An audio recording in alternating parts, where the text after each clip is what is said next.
Já está. Take it away. In the first year, as you see, this is a subject that we talk about in literacy and physical activity or physical education. They are not experts all of them in English, but we will try if can I speak in Portuguese? Se tiverem alguma dúvida, quiserem interromper, até para colocar alguma questão e não se sentirem à vontade com o inglês, já está combinado, vocês falam em português e depois nós estaremos aqui, temos aqui 3 elementos, está ali o Daniel e a Tracy, tem que entrar em ação, tem que exercitar o inglês também e eu estou aqui também para apoiar, está bem? Não vou fazer uma apresentação grande do professor Dean, ele irá fazer também a própria apresentação. Dean, as we talked yesterday, we will talk a little about your experience and your background with them, okay? Thank you so once again. Thanks everybody. My Portuguese is terrible. And I say thank you, that's it. I have no Portuguese. So the other thing, Australians speak very quickly. So I'm going to try and speak very slowly. And I don't want you to think that that's patronising, but I have to slow myself down or I'll sound like Crocodile Dundee when I talk. Okay? So I'll keep this very simple. A little bit about me. I was a physical education teacher in the Catholic schools. I taught with the Jesuits, Jesuit priests. And then I met my wife in school. She teaches English. And I went on and did my master's degree and my PhD in Wollongong, which is a little city south of Sydney on the beach. I live on the beach, I surf every day, that is my life. And I teach to make money and make money to surf, that's it. That's my life. After I did my PhD, I went and studied overseas. Sorry, 1 minute.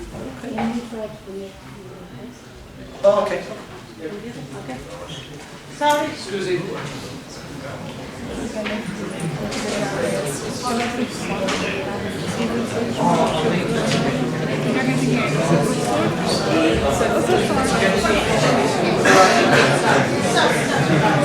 Take 2.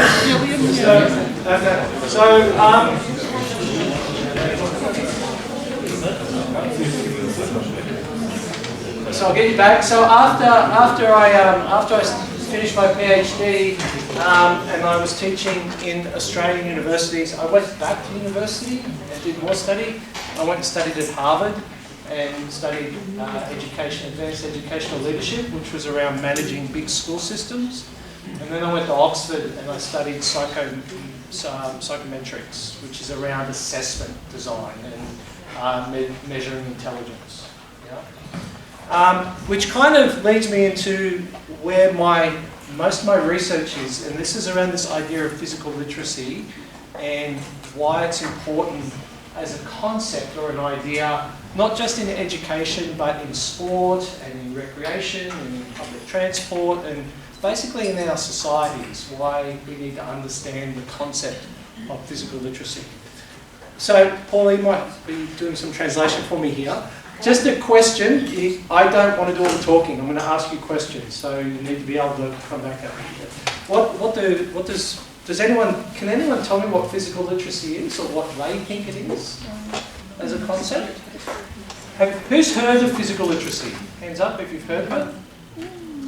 Couple, yeah, mainly the graduates. All right, so let's talk about it. Right? Let's talk. Here's a question. Can somebody tell me why you want to be a physical education teacher? Why do you teach physical education? Why do we even need it?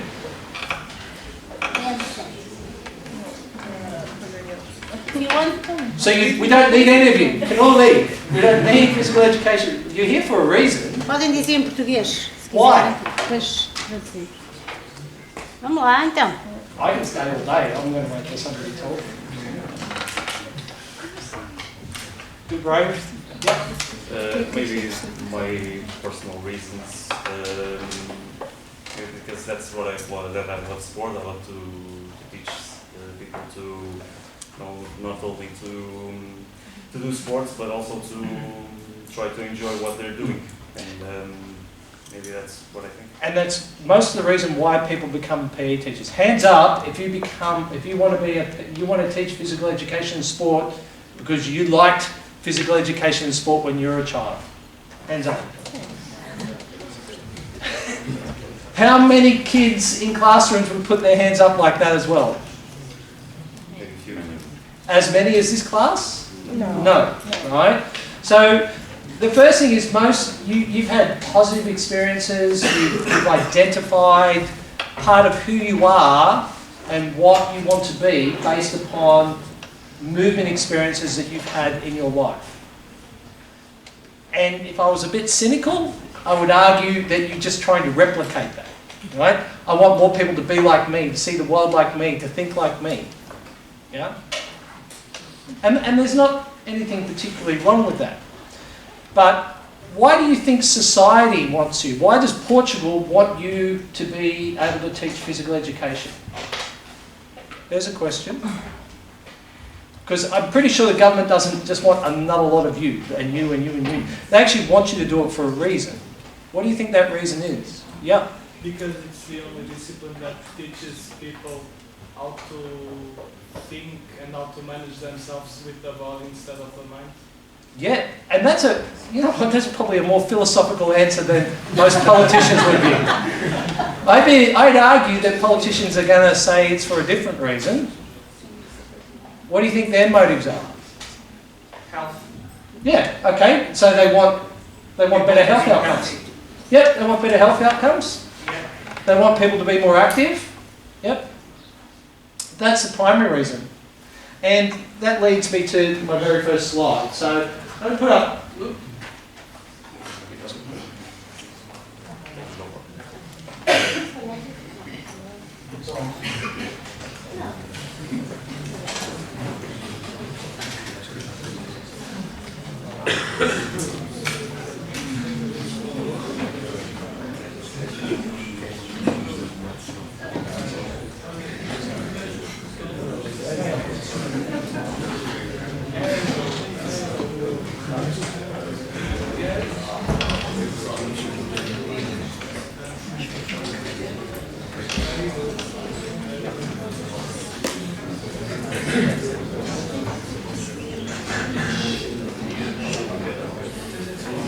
Okay, so first we'll get this technology ready going soon. So the first question is this, is one of the reasons, there's some fairly famous Americans, we shouldn't be talking about Americans this morning. There are a few famous American researchers, Jim Salas, Tom McKenzie, all these people who argue that the reason they have such a problem with health outcomes in America and around the world is because what we do in physical education doesn't replicate or is not actually what the governments want in terms of public health. Okay? So what you see in America and what you see in countries like Canada and even countries in through Europe is you see physical education that is mainly about one thing, about getting kids active, right? Running around, getting their heart rates up, moderate to vigorous physical activity. And that's the most important outcome, and they assess it. But when they leave school, or they're not at school, we know that kids aren't out being active, right? They're sitting at home watching television, or they're on their screens and playing video games, or whatever it is. The time they're not in school, they're actually spending more time in sedentary activity, especially in developed economies. So I actually think that this argument put up by these professors is wrong. And perhaps what we want to do is, rather than schools act like little hospitals or public health institutions, what if public health institutions started to act like schools? What if the real way to change behaviour over the long term is not to focus on how active kids are here and now, the number of activity or their heart rate, and focus on what they're learning so it changes their behaviour as they age. Now, as educators, as teachers, your first and primary goal is about learning. What you teach is one thing, right? There's lots of teaching going on in schools, but there's not necessarily a lot of learning. And those are different ideas. Yeah? Teaching is what you do, learning is what the students do. So what I'm going to show you today is a little bit about this concept of physical literacy and why it's about learning and why it will change behaviour. And then we're going to look at the best evidence in the literature and the science over the last 25 years that shows how students learn best in physical education. Does that make sense? That's the argument I'm going to make for you today. Yeah? All right. So physical literacy, this comes from the European Union. There was a project we did in 2019 to 2021 here in the EU. I'm not sure Portugal participated in. This is the Erasmus project for physical literacy for life. Did Portugal participate? I don't think they did. No. I think you may have had a representative, but there are 11 countries in the European Union that worked on this concept of physical literacy. And this is a definition that they came up with. What I want you to focus on, it's about this. Physical literacy is about how we interact with others, learn to think differently, and how we learn to flourish. Right? And that is all about how we do that through our bodies. So to your point about how we learn, it's the only subject that we learn through our bodies. It's the first literacy we have as humans. Before you can speak, or you can sign language, or you can do anything else other than cry and poo your pants, right? Before you can do any of those the only interaction you have with the world is how you move, touch and feel. You know? So it's very, very primal. Now what we're able to do as educators is lean into that. How much learning do people exhibit by how they move and interact with other people, right? How much of that learning do we miss because we expect them to do an examination? Right? Or we expect them to stand in front and talk in front of people. So the idea of physical literacy for you as an educator is to have a brain to see and view students' movement, how they move, why they move, when they move, as the way they are learning. And for you to validate and authenticate that. So here, it's pretty hard with this slide. This is to show you how the learning leads to the behaviour change. This is a paper, this is probably the most cited paper in physical literacy to date. This is written by a colleague of mine who's a Canadian now living in Australia, and myself and some other Canadian colleagues. This paper, this model here on physical literacy and its outcomes. So why this works, you see over here, these are the health outcomes that your government wants. They want reduced risk of cardiovascular disease, less type 2 diabetes, they want to reduce overweight, blood pressure, all these things. These are physical ailments that people suffer from. But that's not our only understanding of health, is it? Because we're seeing much more of this, aren't we? Much more mental health. So depression, anxiety, and self-esteem. These are other aspects of the public health system and governments want to improve in their populations. And then you've got the third one here, is they actually want social health. They want communities to function better. So we are more productive in our industries and in our society. And we want, especially in pluralist societies like Portugal, what's the multicultural status of Portugal? It's about 20% now.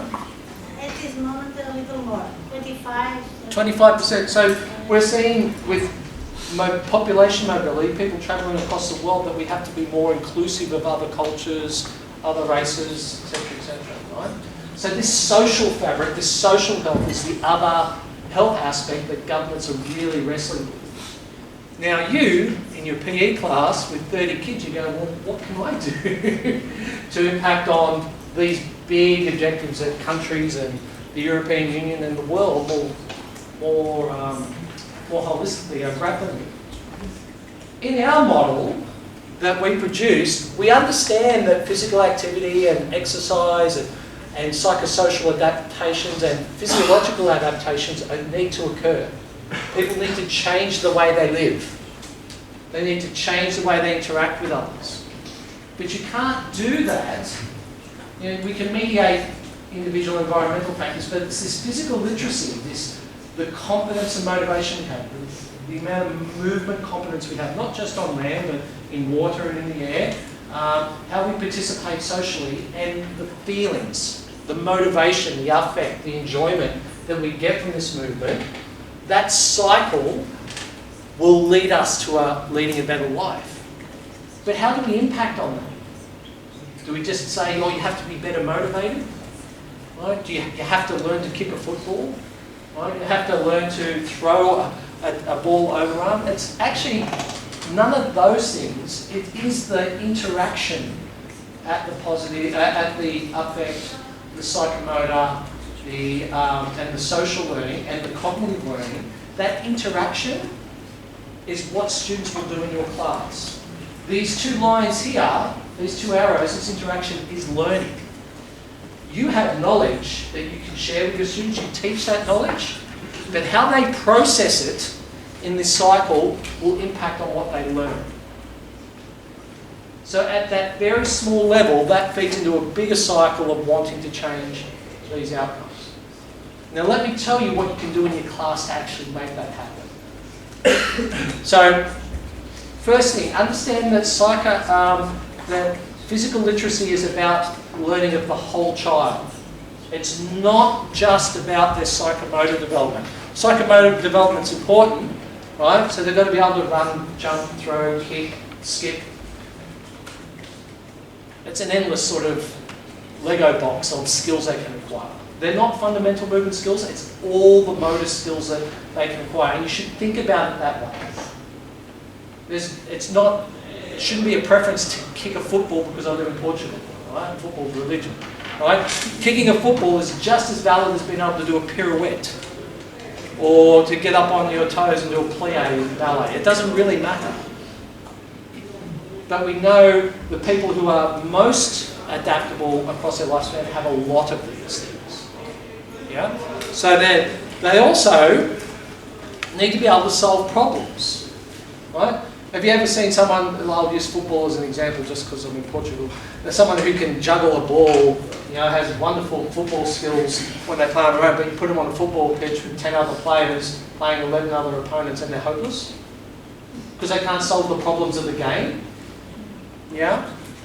The ability to learn and solve problems that movement presents is really important. It's also very unique to humans and living species. There's a reason, for example, I'll give you an insight to cognition here. I could go down the hallway and buy a calculator for €10, right? And it would probably perform any mathematical task better than every single person in this room. And faster, yeah? You agree with that? We have yet to invent a computer or a robot that can move a football up and down a pitch or navigate an obstacle better than a 3-year-old human.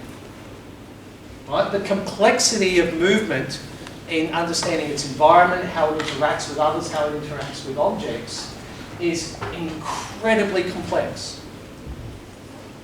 So the ability to think and understand those problems is a unique feature of our experience and something that we really need to focus on in our learning. The affective learning is about the motivations, the things that drive us to participate. We know that unlike any other subjects that students study in school, what are the ones that keep them coming back? Physical education, music, drama, the arts. The arts are what gives our subjects life. Right? No student ever rocked up to school and says, I can't wait to sit that mathematics exam today. Right? If they did, they'd all be sick, but but students will want to come to school for those other things because they give our school experience richness. And we really know the importance of the social aspect. Yeah? We understand that we actually learn more when we learn with others and from others. So this is an important domain that sits within our physical literacy profile. So what I'm going to do is I'm going to talk you through, there's some nerdy stats that come in here, but this is essentially the research that we did back in 2022, where we looked at, well, what are all the things that have been done in physical education over the last 25 years that have the most effect, or have a positive effect and a negative effect on student learning. Right? So what are the things you can do in your classrooms every day that will impact on those 4 learning domains: the psychomotor, the social, the cognitive, and the affective learning domain. Now these are all the studies in a scatter plot, in a funnel plot here. And this is, so what I want you to see, just so you know how much evidence goes into this, in this data here, there's like 135 randomized control quasi-experimental studies in here. So from a scientific perspective, when you're looking at causality, things or study designs that actually lead us to derive causation, these are the best studies that we could find in the world. And there are 135 of them. 193 effect sizes, which is just how much an effect size, have they done some basic stats? No, yes, no? Okay. Effect sizes, I'm just not calculating whether things work, it's a calculation of how well they work, right? It's a calculation of magnitude. Does that make sense? Yeah? So effect sizes, it came from 57 different ways of teaching physical education, so there's a lot in here. It came from 23 countries, nearly 43,000 students, and you don't really need to know the other stuff, other than say, if you tried to disprove what I'm about to tell you now, good luck, because you would need to find 12,641 studies that tell you the opposite. Right? So if you want to disprove me, spend the rest of your life trying to dig them up. See that red line that's just come up on the, can you see that? Oh, I'll put it there. That red line indicates zero effect, right? Those circles represent all the studies that went into this paper I wrote. The red line indicates the zero, things that had no effect. So just looking at that funnel plot, what can you tell me about the things we do in physical education? Interpreting that graph. If the red line is zero, what's that? Nearly everything, right? Look at that, like nearly everything, apart from a handful of studies, sit to the right-hand side of that red line. That means that nearly everything that we do has a positive effect in physical education. That's pretty important, but it also presents a problem, right? And this is the problem, right? If everything we do has a positive effect, to just walk out of your class and say, oh, I had a positive effect on the students today is not enough. Because notice that in that chart, there are some things that are close to the line, especially up here, these small studies, but then there's some studies that sit out, way, way, way out here on the right. So the decisions you make, you can't just make a decision that I'm using something because it works. You've actually got to make a decision, I've got to make a decision about what works the most, or what works the best, yeah? And that's what I'm going to talk to you now about. So, this, I'll talk this sort of chart through to you. So, these are effect sizes, and this represents a standard deviation in change between student learning. So, one standard deviation. Just so you have some context, does anyone ever taught students that had ADHD? Do you know, Paula? ADHD? Do the students? Sorry, I'm talking with you. Students that are hyperactive in class and they have to take medicine? Yeah? Okay. All right. So, and do you know when the students have taken their medicine and when they haven't taken their medicine based upon the way they behave in class? Yeah? So when a student takes that Ritalin or that medicine because they have ADHD, that behaviour change that you see with your eye is about 0.5 of a standard deviation in terms of behaviour change, right? So it's a bit of a line in the sand, but that's about the sort of behaviour change you'll see. In these studies, the average effect size for everything we do in physical education, all the things is about 0.4 of a standard deviation, which is pretty substantial, yeah? But that's for all the studies in the model. The problem is you can't make the same decision based upon the same learning outcome. And what I mean by that is if I want to improve the students' thinking, their cognition, I have to teach a different way than if I'm wanting them to improve their throwing, kicking, running skills. Or if I have to teach a different way if I want them to be more motivated and have more confidence in an activity, right? So we just can't say we use the same thing all the time over and over again to have a bigger effect. You actually have to break it down to the type of learning. So when we talk about physical literacy, about whether it's cognitive, social, affective, or psychomotor, and then make your decision based upon what you're trying to have the student learn. Yeah? Does that make sense?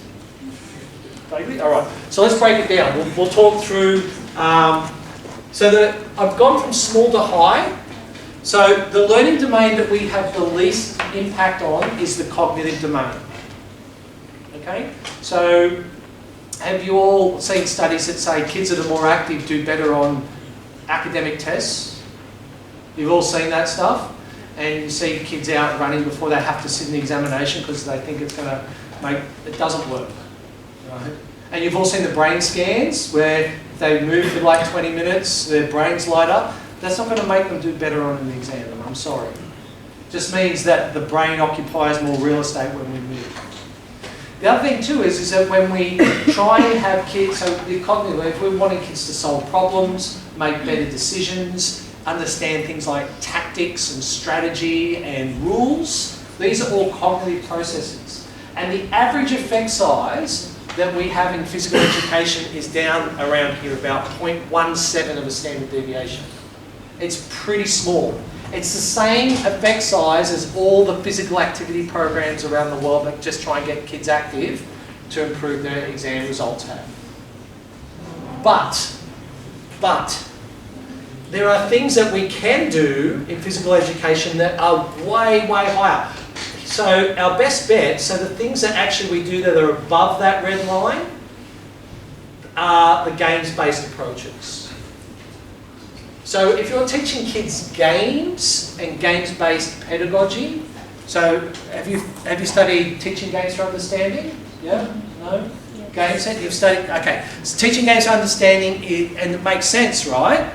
Why that model of teaching where you teach about target games, net wall, striking, fielding, invasion games, and the way we teach it in the teaching games for understanding model forces the students to think about the problem rather than just the skill or just how motivated they are.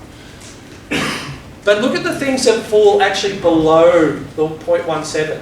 If you just give kids more PE, it's only going to improve their cognitive learning by 0.1.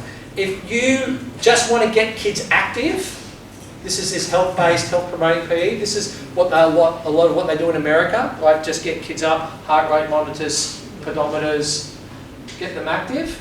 It improves cognitive learning, but it's almost zero.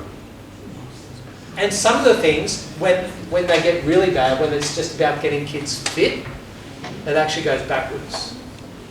And there's a reason for that, it's because of the cognitive load. Yeah? That you're stressing the body, which is fine. It's great for your physiology, but not if you're then going to have to sit and try and expect to solve a problem at the same time. Yeah? Any questions on that? I will talk to you through, so this is the Teaching Games for Understanding model. Have you seen this before? This is your TGFU model. And I want you to think about why this model works as an improvement in cognition.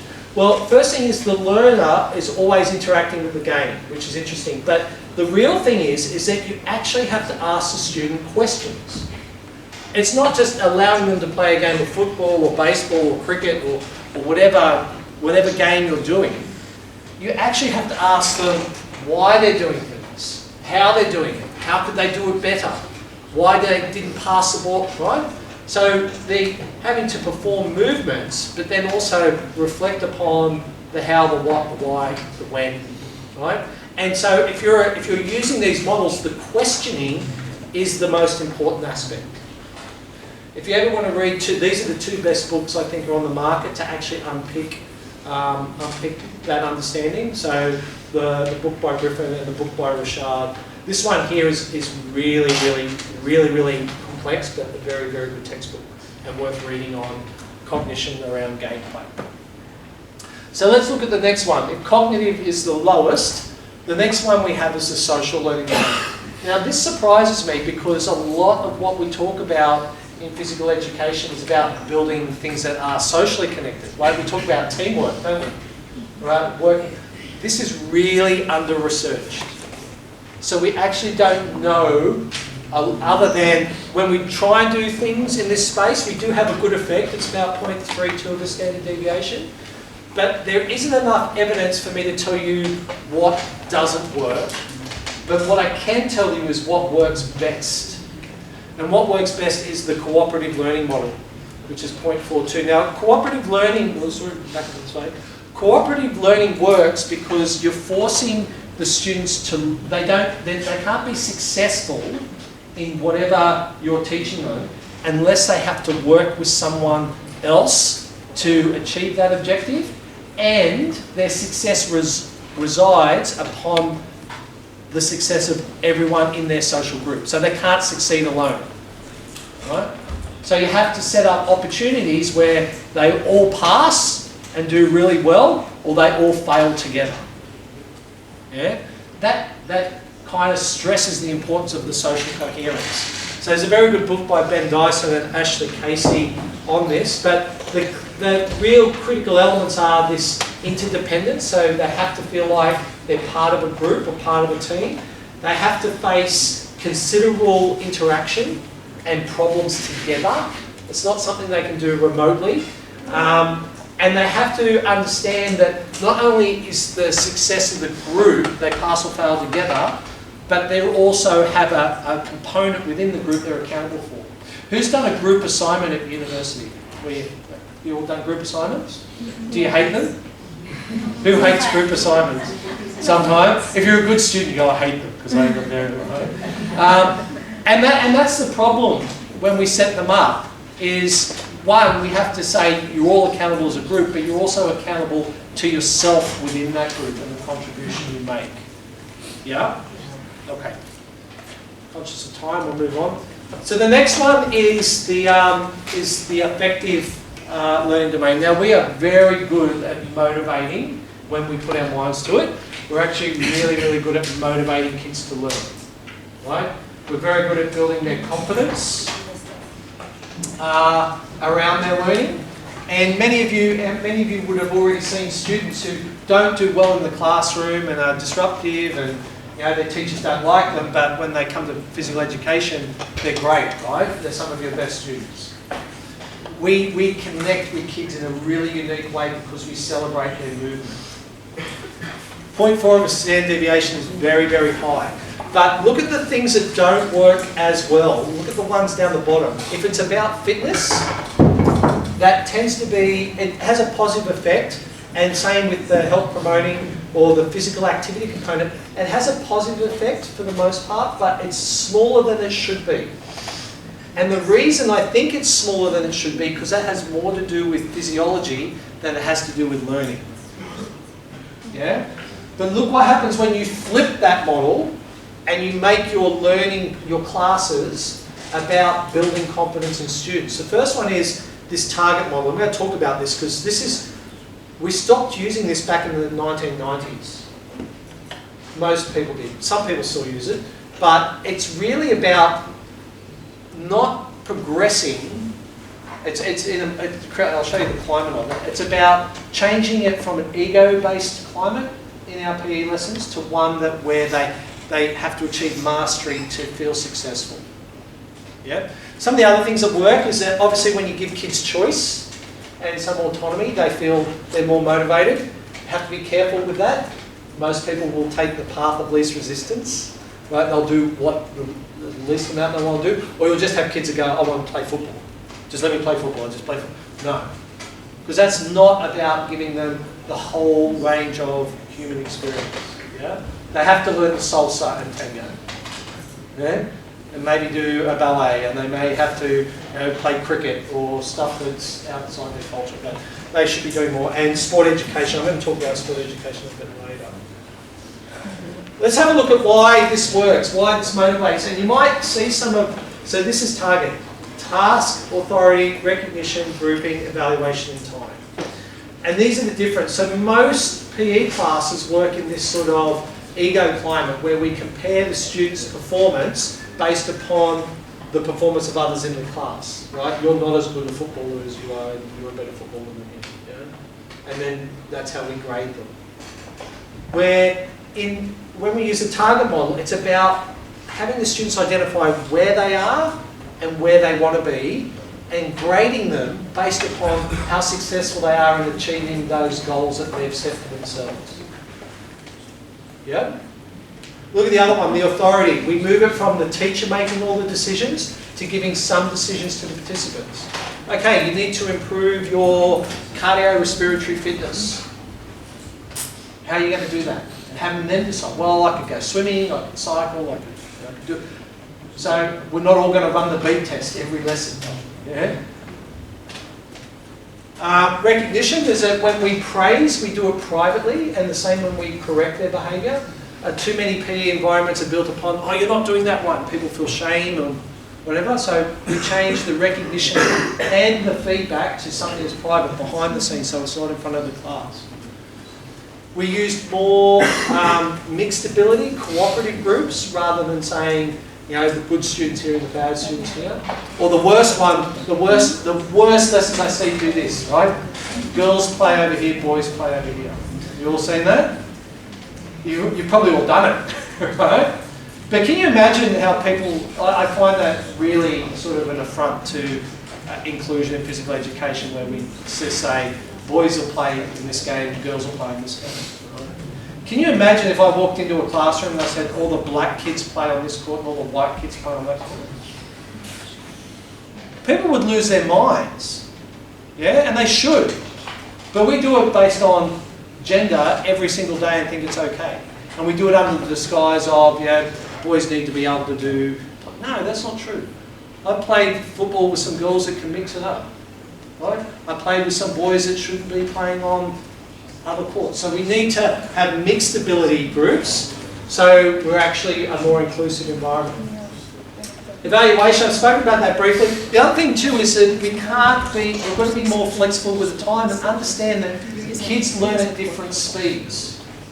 So one of the biggest problems we have in PE is we're just going to teach this unit for 2 weeks. Track and field, 2 weeks, that's it. Well, actually, if they're learning to throw a shot put or a javelin, they might need more time than that. Yeah? The last one. Now, this would be pretty scary if this wasn't the learning domain we had the most effective, right? So if psychomotor learning wasn't, off the chart, there's nowhere else really in the curriculum, maybe drama, but there's really nowhere else in the curriculum where students are going to be able to develop their psychomotor capacity more than they are in physical education, which is why the effect sizes are so high. But look at the ones that are actually rather poor. Look at this health-based PE. This is the physical activity, get the kids active for the sake of getting them active, put a pedometer. Okay, the effect sizes are tiny. They're positive, but at 0.13, they're almost inconsequential. Let's have a look at the things that do work. Look, this target model is back up there again. So I want you to, if you're going to invest in any of your time, start looking at the target model in more depth for your pedagogy. This one's come up again. It was in the previous one, sport education. Is anyone familiar with the sport education model? Daryl Seidenberg? Yeah. They do study it? Okay, this one is particularly good in psychomotor and motivation because it's great for the psychomotor, for the motivation, because the kids are getting to do different roles in sport, and it's got a very strong social cohesion aspect to it. But it's great in the psychomotor area because they get to get feedback from their peers, not just from their teacher. And we'll look at that. If you give kids more PE, it's going to have an increased effect. That makes sense, right? You have more practice, you're going to get better at things. So it's better to have more shorter PE periods than big, long periods for only maybe once or twice a week. So especially in primary schools. So schools that make kids do PE every day are better than schools that try and just do it on one day in a big chunk. Right, so the frequency is really important here. Games-based pedagogy is up there again, so teaching games for understanding. Again, a really good effect size for psychomotor learning, and fitness is pretty good too, but that's because of the physiological adaptation. Second last slide. So this is why sport education works, because you're asking kids to learn more than just being a player. Right? When they do the sport education, well, they also have to learn to be the coach and the manager and the fitness trainer and the statistician and the cheerleader and all the other aspects of the part of sport happening. And for that reason, there are strong motivational elements to learn the technical aspects that make the sport occur. Which is why I think it's got such a high effect size. So let's pull it all together. So you know, like 93% of the things we do in PE are going to have a positive effect. Very few things make students go backwards. So that's good news. But the bad news is it puts pressure on you to pick the things that have the most effect. What is the best use of your time that will improve the student's learning and by default improve their physical literacy? You also need to know that it's not all the same. There's not one thing up. Did you notice there's not one method up there that was across all 4 domains? There were a couple that were across 2, but there was no one thing I could tell you that if you do it, it will improve their cognitive, social, affective, and psychomotor learning. That means when you're looking at your curriculum and you're deciding what the students need to learn, if I need them to be involved in decision making or problem solving, then I'm probably not going to use target. I'm probably going to use teaching games for understanding. Yeah? If I want them to learn their psychomotor skills, I could and be motivated about it, I might use target because it hits both. Or I could use sport education if I wanted to mix things up a little bit. Yep. Little one there. Secondary school interventions are so the things we do in secondary schools are slightly better than the things we do in primary schools, which I find a little bit counterintuitive because kids tend to be sponges at a young age. But I think you can guess why it happens more in a secondary school. Can anyone guess? They have more mature bodies. Yeah, so they're going through that maturation phase, that's a big one. And secondary schools tend to have specialist teachers, right, who that's their primary focus, right? So we see similar, so we know that, for example, things like musical ability are really powerful in the young ages, but they need to have someone who knows how to teach them music,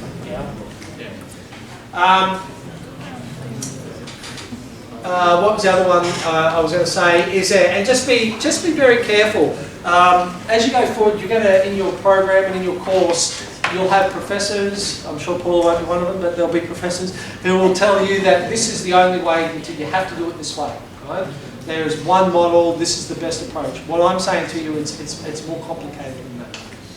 So, and you're going to have, when you're out teaching, you're going to have organisations come to your schools and say this is the best thing for your kids, and it's going to be gymnastics, or it's going to be golf, or it's going to be something. And they say we've got all this great data that shows that it improves student learning.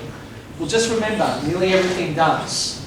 So when you're making your decisions, you've got to make a decision what's going to work best for what I'm trying to achieve with students.